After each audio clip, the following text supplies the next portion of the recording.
Hello, my name is Sjón. I'm the author of Codex 1962, a novel in 3 books. I would like to tell you how the book came about. I was in Prague in the summer of 1990, just after the Velvet Revolution.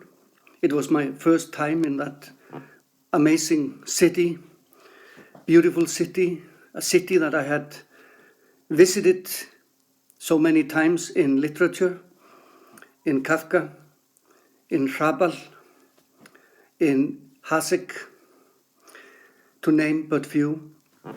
And now I was there in the flesh. And I did as many people do. I went to the old Jewish cemetery and I visited the synagogues because that neighborhood features heavily in one of the key books in my life, The Golem by Gustav Meyrink, a book that is based on the myth of the man of clay made in medieval times to protect the Jewish ghetto. So I went to the Jewish cemetery, which on its own is, of course, a city, a place of history, memory, a place where individuals come together in their final rest. And as I was walking through the cemetery, I noticed that people were gathering around one of the bigger tombstones. I went to that tombstone and I asked who was there, and they told me that this was the grave of Rabbi Löwe, as I call him in my broken pronunciation, and that they were coming to the great rabbi who had been the creator of the original man of clay, the golem, to ask him to help them to fulfill their wishes, to make them better persons. And they did this by writing their little wishes on pieces of paper that they then put on the grave, and they put a stone on the piece of paper.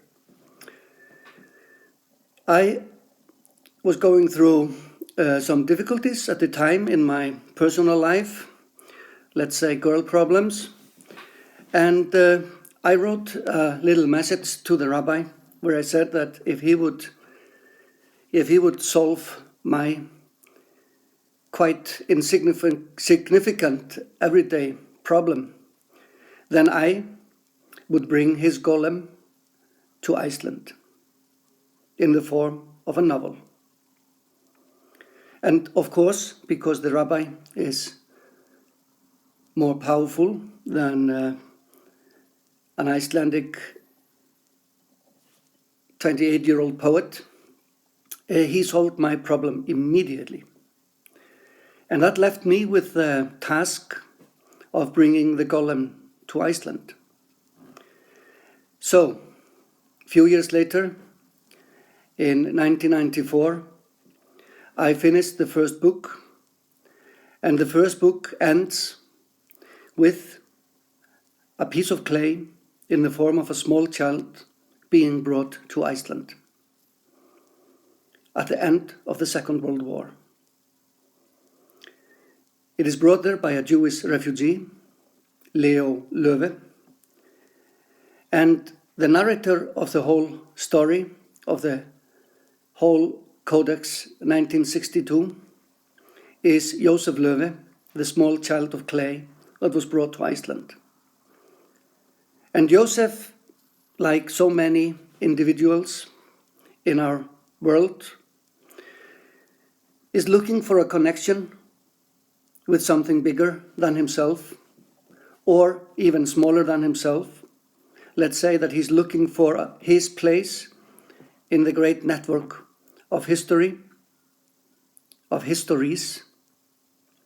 So by telling his tale, he connects himself with a great wealth of stories, poems, plays, images of all sorts that have been created since the beginning of man.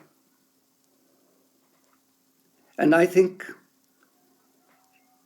that by writing a book, and by reading a book, and by telling your own story in your everyday life, and by living your own story in your everyday life, undisturbed by,